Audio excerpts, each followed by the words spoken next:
इमरान साहब, आपने सैफ खान की लाश को बाहर सड़क पर फेंकवा दिया था। इस तरह तो लामहल्ला उन लोगों तक उसकी मौत की इत्तला पहुंच चुकी होगी और वो हो सकता है कि वो लोग कीमोफिलाज हो चुके हों। उगबी सीट पर बैठे हुए नुमानी ने कहा, मैंने दानिस्ता ये काम किया है क्योंकि मेरा अब भी यही ख्याल है कि इस मकरू धंधे के पीछे यकीनन या तो किसी सिंडिकेट का हाथ है या फिर किसी बहुत बड़ी शख्सियत का। और सैफ खान की लाश मिलने के बाद लामहल्ला उन लोगों में अफरा तफरी फैलेगी और वो कोई ना कोई ऐसी गलती करेंगे जिससे वो सामने आ जाएंगे। इमरान ने जवाब दिया, लेकिन क्या रॉजर उन्हें ना जानता होगा जब के जहन में ये बात आई है? सिद्दीकी ने हैरान होकर कहा, मेरा जाती ख्याल है कि रॉजर सिर्फ एक मोहरा होगा। इमरान ने जवाब दिया, और अगर अब रॉजर और उसके आदमी भी गायब हो गए तो फिर? उगबी सीट पर बैठे हुए खावर ने कहा, कोई बात नहीं, गायब होकर वो कहाँ जाएंगे? इमरान ने मुस्कुराते हुए जवाब दिया और सबने इस बात में सर हिला दिए।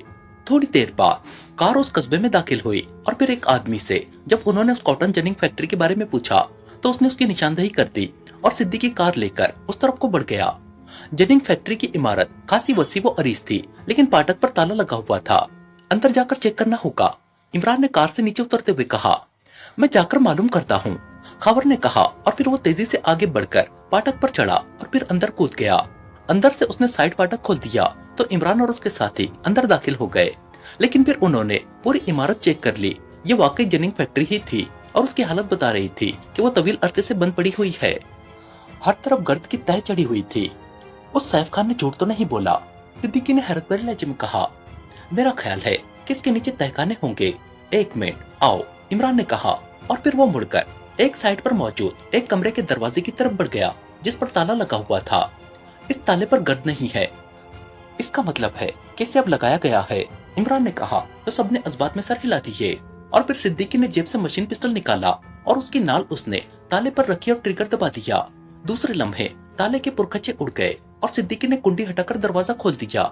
ये एक छोटा सा कमरा था और फिर चंद लम्हों बाद इमरान ने तहखाने का रास्ता तलाश कर लिया और फिर वो सीढ़ियां उतरकर नीचे पहुंचे तो नीचे वाकई दो बड़े बड़े हॉलनुमा तहखाने मौजूद थे और फिर एक हॉल कमरे में उन्हें कैमरे और फिल्में बनाने का इंतहाई जदीद तरीन सामान मिल गया।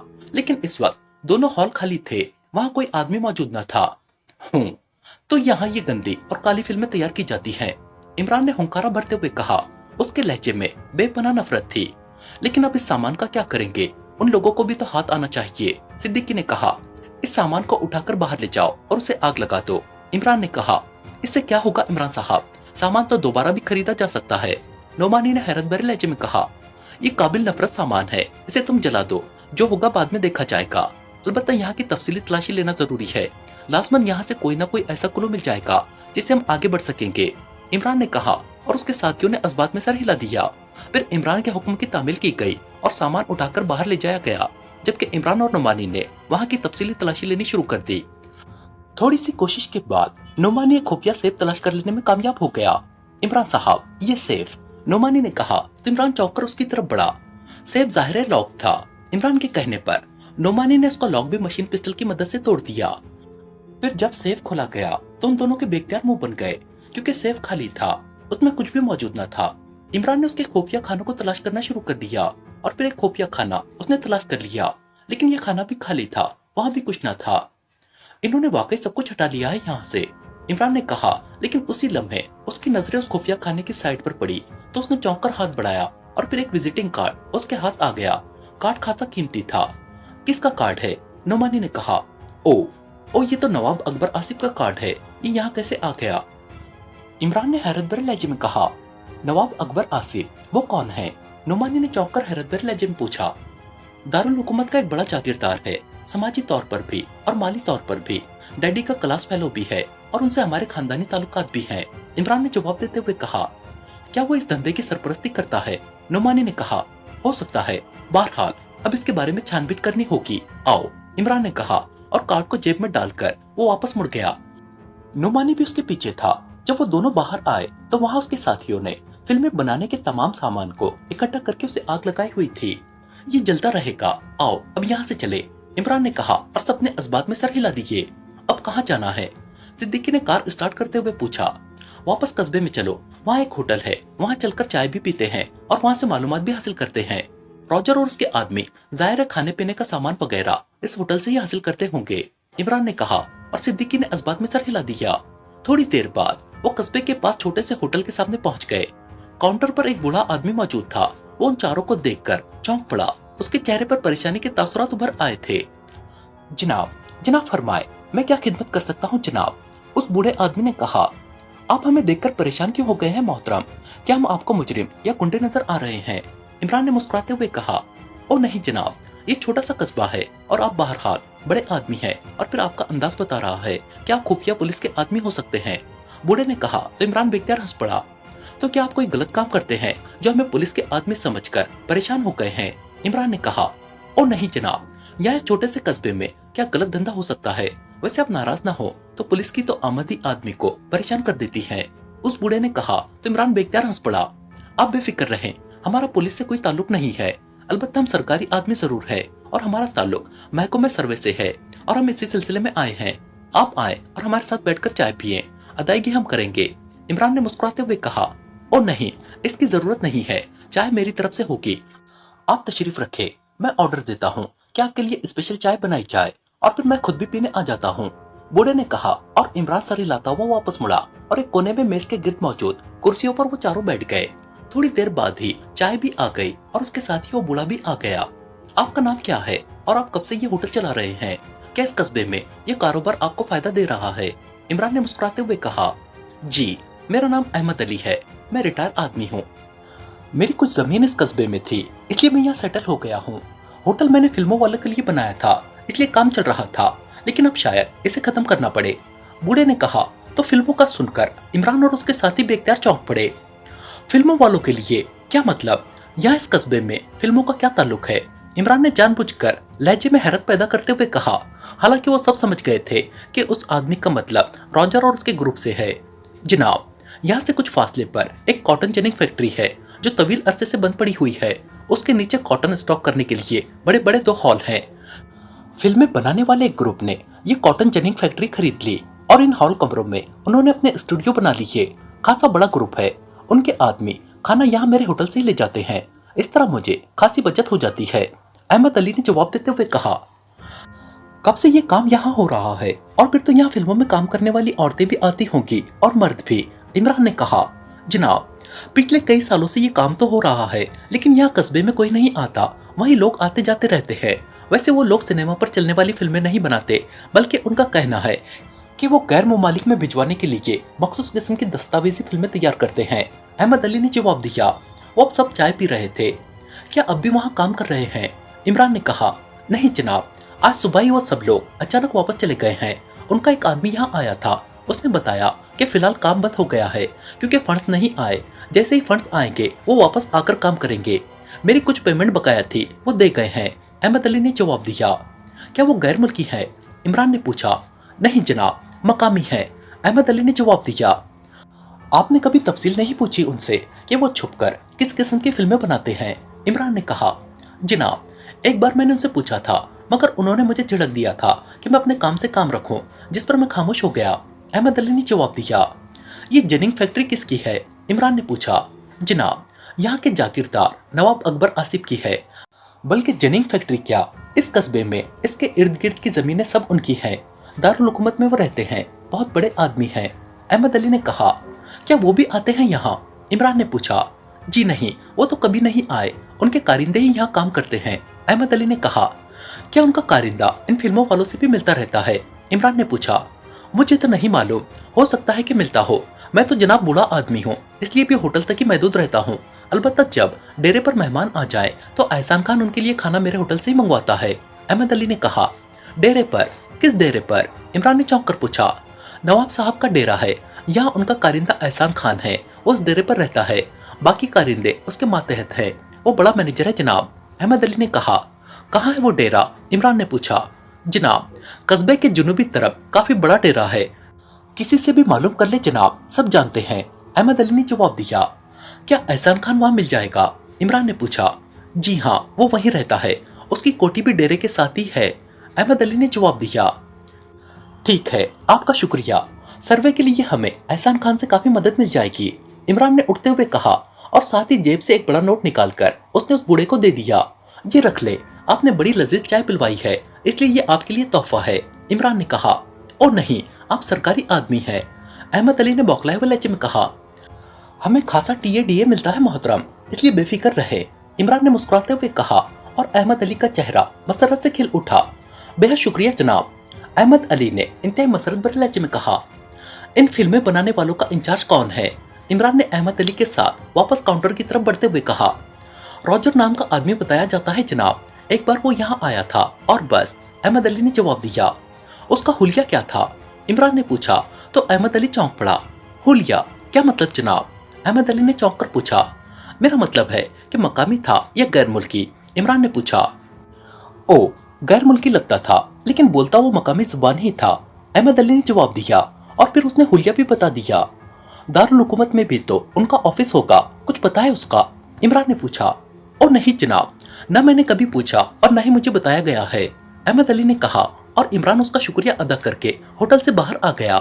अब उस डेरे पर चलो, हो सकता है कि इस एहसान खान से भी कुछ मालूमात मिल जाए, इमरान ने कहा तो सबने इस्बात में सर हिला दिए और सिद्दीकी ने कार आगे बढ़ा दी। कॉल बेल की आवाज सुनते ही कुर्सी पर बैठा हुआ उद्दड़ उम्र आदमी बेख्तियार चौंक पड़ा। उसने तिपाही पर पड़ा हुआ रिमोट कंट्रोल जितना आला उठाया और उस पर मौजूद एक बटन प्रेस कर दिया। कौन है? उस आदमी ने सख्त लहजे में कहा। रॉजर हूँ, उस आले से आवाज सुनाई दी। कौन रॉजर? उस उद्दड़ उम्र आदमी ने चौंक कर हैरत भरे लहजे में पूछा। रॉजर स्मिथ, दूसरी तरफ से कहा गया। ओह तुम, अच्छा मैं दरवाजा खोलता हूँ, उद्दड़ उम्र आदमी ने इंतहाई हैरत भरे लहजे में कहा और उसके साथ ही उसने उस आले पर मौजूद एक बटन प्रेस कर दिया और फिर आला वापस मेज पर रख दिया। थोड़ी देर बाद कमरे के दरवाजे से एक दुबला पतला लेकिन इंतहाई सख्तगीर चेहरे का मालिक आदमी अंदर दाखिल हुआ। उसके जिस्म पर सूट था, उसके चेहरे पर सख्ती के तासुरात जैसे सब्त से नजर आ रहे थे। रॉजर, तुम यहाँ कैसे आ गए? उद्दड़ उम्र आदमी ने हैरत भरे लहजे में कहा। नवाब साहब ने फौरी तौर पर काम बंद करा दिया है और मुझे लगता है कि अब ये काम तवील अरसे तक बंद रहेगा, इसलिए मैं आपके पास आया हूँ कि अगर आपके पास मेरे लिए काम हो तो ठीक, वरना मैं वापस ग्रेटलैंड चला जाऊँ। वहाँ भी मेरी डिमांड है, रॉजर ने कुर्सी पर बैठते हुए कहा। नवाब साहब ने काम बंद करा दिया है? क्यों? उनका काम तो इंतहाई वसी पैमाने पर चल रहा था, उद्दड़ उम्र आदमी ने इंतहाई हैरत भरे लहजे में कहा। उनका कहना है कि लड़कियों की सप्लाई के सिलसिले में सीक्रेट सर्विस का कोई आदमी उनके खिलाफ काम कर रहा है और लड़कियां ले आने वाले ग्रुप्स के अफराद को उन्होंने हलाक कर दिया है, और अगर वो मुझ तक पहुंच गए तो फिर मैं भी हलाक हो सकता हूं और उनका नाम भी सामने आ सकता है, रॉजर ने जवाब देते हुए कहा। ओ, तो जॉर्ज और सैफ खान वगैरह इसी चक्कर में हलाक हुए हैं? मुझे इत्तलात तो मिली थी, लेकिन मैं ये समझा कि गुंडों और बदमाशों की आपस में लड़ाई की वजह से ऐसा हुआ है, लेकिन सीक्रेट सर्विस तो ऐसे कामों में मुलविस नहीं हुआ करती, उद्दड़ उम्र आदमी ने कहा।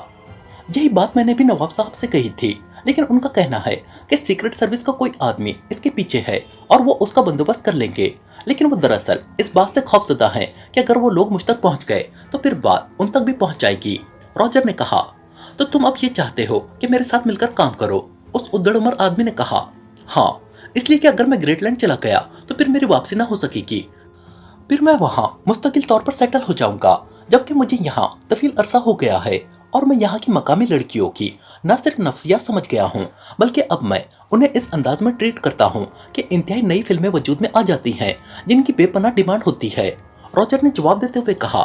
हाँ, तुम्हारी बनाई हुई फिल्मों की वाकई बेहद डिमांड है, रॉजर और नवाब साहब ने दोनों हाथों से दौलत समेटी है, लेकिन मसला ये है कि हमारे पास इतना बड़ा सेटअप तो नहीं है जितना नवाब साहब का है, और न ही हमारे पास मुसलसल नई लड़कियां आ सकती हैं, उद्दड़ उम्र आदमी ने कहा। ये बात आज तक मेरी समझ में नहीं आई, यहाँ पाकिस्तान में सेहतमंद लड़कियों की कोई कमी तो नहीं है, फिर आपको क्यों सप्लाई नहीं हो सकती, रॉजर ने कहा। ये ग्रेटलैंड नहीं है रॉजर, ये पाकिस्तान है। यहाँ एक लड़की का अगवा इस कदर संगीन जुर्म होता है कि उसका तस्वुर भी नहीं किया जा सकता। गरीब लोगों की लड़कियां भी अगर अगवा हो जाए तो वो भी जब तक उसका सुराग न लगा ले या उसका इंतकाम न ले ले, जिस हद तक वो कर सकते हैं कार्रवाई करते रहते हैं। नवाब साहब की इन मखसूस फिल्मों में कामयाबी का असल राज यही है कि उन्होंने इन लड़कियों के अगवा पाकिस्तान के नामी गिरामी गुंडों और बदमाशों के एक पूरे नेटवर्क के जरिए कराए हैं और उस पर बेबहा दौलत खर्च की। हम इस कदर भारी दौलत खर्च नहीं कर सकते, उद्दड़ उम्र आदमी ने जवाब देते हुए कहा। तो फिर मैं ग्रेटलैंड चला जाऊं, रॉजर ने कहा। अभी नहीं, नवाब साहब के हाथ बेहद लंबे हैं और उनकी बहुत बड़ी दौलत दांव पर लग चुकी है, इसलिए वो जल्द ही इस ग्रुप पर काबू पा लेंगे, चाहे वो कोई भी हो, और उसके बाद तुम्हारा काम फिर शुरू हो जाएगा। मैं भी तुम्हें अपने यहाँ काम दे सकता हूँ क्योंकि इस मैदान में तुम्हारी सलाहियतों का मुझे भी इल्म है, लेकिन दो बातें मेरे पेश नजर हैं। एक तो ये कि मैं नवाब अकबर आसिफ से कोई टकराव पैदा नहीं करना चाहता, और दूसरा ये कि जिस कदर मुआवजा नवाब साहब तुम्हें देते हैं मैं उतना मुआवजा नहीं दे सकता। इसलिए मेरा मशवरा यही है कि तुम वापस न जाओ बल्कि इंतजार करो, क्योंकि ये बात मैं भी जानता हूँ कि जिस कदर मुआवजा तुम्हें यहाँ मिलता है उसका अशर अशीर भी तुम्हें ग्रेटलैंड में ना मिल सकेगा, क्योंकि वहाँ ऐसी फिल्में आम है और ऐसी कोई बात नहीं कि शौकीन लोग लाखों रुपए खर्च करके एक प्रिंट हासिल करें। उद्दड़ उम्र आदमी ने कहा, बहुत शुक्रिया सेठ अकमल, आपने वाकई मेरी दुरुस्त रहनुमाई की है, लेकिन असल बात एक और भी है। रॉजर ने कहा, वो कौन सी? सेठ अकमल ने चौंक कर पूछा। जो ग्रुप बड़े बड़े गुंडों और बदमाशों का खात्मा कर रहा है और जिससे खौफजदा होकर नवाब साहब जैसे आदमी ने अपना कारोबार फौरी तौर पर बंद करा दिया है। मुझे भी उस ग्रुप से जान का शदीद खतरा है। मैं आपके पास आया भी इसलिए था कि चलो इतना मुआवजा न सही, कम से कम जान का खतरा तो खत्म हो जाएगा, क्योंकि नवाब साहब तो मिलना भी पसंद नहीं करते, पनाह क्या देंगे, और फिर मेरा नाम भी उन तक पहुंच चुका है, इसलिए लामहला वो मेरी तलाश में होंगे। रॉजर ने कहा, तुम्हारी बात दुरुस्त है, तुम्हें इस बारे में भी एक मुफीद मशवरा दे सकता हूँ। सेठ अकमल ने मुस्कुराते हुए कहा, जरूर। रॉजर ने चौंक कर पूछा, नवाब साहब के मैनेजर एहसान खान के डेरे पर चले जाओ। नवाब साहब की असल ताकत एहसान खान है, वहां तक कोई ग्रुप नहीं पहुंच सकेगा। सेठ अकमल ने कहा, आपकी बात दुरुस्त है। मैं सारा काम बंद कराकर और अपने आदमियों को भेजकर पहले एहसान खान के पास उसके डेरे पर ही गया था, लेकिन उसने कहा कि वो नवाब साहब के हुक्म के बगैर मुझे अपने डेरे पर नहीं रख सकता और नवाब साहब से वो फौरी पूछ नहीं सकता। हर माह की 15 तारीख को नवाब साहब के साथ उसकी फोन पर बातचीत होती है, तब वो उनसे इजाजत लेगा तो फिर रखेगा, और 15 तारीख आने में अभी 10 रोज बाकी हैं, इसलिए मैं मजबूर होकर वापस आ गया। रॉजर ने जवाब देते हुए कहा, अगर तुम कहो तो मैं एहसान खान को फोन पर कह देता हूँ, वो मेरी बेहद इज्जत करता है और मुझे यकीन है कि वो मेरी बात मान जाएगा और तुम वहाँ हर लिहाज से महफूज रहोगे। सेठ अकमल ने कहा, अगर ऐसा हो जाए तो मेरी सारी परेशानी दूर हो जाएगी। रॉजर ने मुस्कुराते हुए कहा। तो सेठ अकमल ने साइड पर पड़े हुए फोन का रिसीवर उठाया और 2 नंबर प्रेस कर दिए, और साथ ही उसने लाउडर का बटन भी प्रेस कर दिया। Yes sir. दूसरी तरफ से एक मुअद्दबाना आवाज सुनाई दी। लाउडर की वजह से दूसरी तरफ से आने वाली आवाज रॉजर को भी बखूबी सुनाई दे रही थी। दारशो में नवाब अकबर आसिफ के मैनेजर एहसान खान से मेरी बात कराओ, सेठ अकमल ने कहा और रिसीवर रख दिया। क्या एहसान खान नवाब साहब के हुक्म के बगैर आपकी बात मान लेगा? रॉजर ने हैरत भरे लहजे में कहा। नवाब साहब से मेरे बहुत करीबी ताल्लुकात हैं और एहसान खान ये बात जानता है, सेठ अकमल ने जवाब दिया, और रॉजर ने इस बात में सर हिला दिया। चंद लम्हों बाद फोन की घंटी बज उठी तो सेठ अकमल ने हाथ बढ़ाकर रिसीवर उठा लिया। यस, सेठ अकमल ने कहा। एहसान खान से बात कीजिए जनाब। दूसरी तरफ से मुअद्दबाना आवाज सुनाई दी। हेलो, सेठ अकमल बोल रहा हूँ। सेठ अकमल ने कहा। एहसान खान बोल रहा हूँ सेठ साहब, हुक्म फरमाइए, आज कैसे खादिम को याद किया है? दूसरी तरफ से मुअद्दबाना लहजे में कहा गया। चूंकि लाउडर की वजह से दूसरी तरफ से आने वाली आवाज बखूबी सुनाई दे रही थी, इसलिए एहसान खान का लहजा सुनकर रॉजर के चेहरे पर इत्मीनान के तासुरात फैलते चले गए। एहसान खान, रॉजर स्मिथ फिल्मों वाला मेरे पास मौजूद है। वो नवाब साहब के लिए इंतहाई अहमियत रखता है और तुमने उसे डेरे पर रखने की बजाय शहर भिजवा दिया है, जहाँ नामालूम ग्रुप उसकी जान का दुश्मन है। अगर ये हलाक कर दिया गया तो नवाब साहब को नाकाबिल तलाफी नुकसान पहुंच सकता है। सेठ अकमल ने कहा। ओ, मुझे तो उसने ये नहीं बताया कि उसकी जान को खतरा है। मैं तो समझा था कि नवाब साहब ने शायद नई लड़कियां फौरी तौर पर ना मिलने की वजह से काम बंद कर दिया है। एहसान खान ने जवाब देते हुए कहा, मैं इसे तुम्हारे पास भेज रहा हूँ, इसको अपने पास रखो और इसकी अच्छी तरह हिफाजत भी करो। नवाब साहब से बात हो तो मेरे बारे में बता देना। सेठ अकमल ने कहा, आप फिक्र न करें सेठ साहब, अब मैं इसकी हिफाजत अपनी जान से भी ज्यादा करूंगा। वैसे भी मेरे डेरे पर मेरी इजाजत के बगैर परिंदा भी पर नहीं मार सकता। एहसान खान ने जवाब दिया। ओके, ठीक है, शुक्रिया। सेठ अकमल ने मुस्कुराते हुए कहा। आपका बेहद शुक्रिया सेठ अकमल, आप वाकई इंतहाई समझदार और आला ज़र्ब के मालिक है। रॉजर ने कहा, ऐसी कोई बात नहीं। नवाब साहब और मैं, हम दोनों एक लिहाज से हम पेशा हैं, इसलिए हमें एक दूसरे के मफादात का ख्याल रखना ही पड़ता है। सेठ अकमल ने जवाब दिया तो रॉजर उठ खड़ा हुआ। अब मुझे इजाजत, रॉजर ने कहा, और सेठ अकमल ने इस बात में सर हिलाया तो रॉजर सलाम करके मुड़ा और तेज तेज कदम उठाता बैरूनी दरवाजे की तरफ बढ़ गया। मेरा ख्याल है कि हमें डेरे पर जाने की बजाय शहर जाकर उस रॉजर को तलाश करना चाहिए, क्योंकि रॉजर मेन आदमी है। जब तक ये हाथ नहीं आएगा तब तक असल नेटवर्क सामने नहीं आ सकेगा। सिद्दीकी ने कहा। उनकी कार नवाब अकबर आसिफ के डेरे की तरफ बड़ी चली जा रही थी।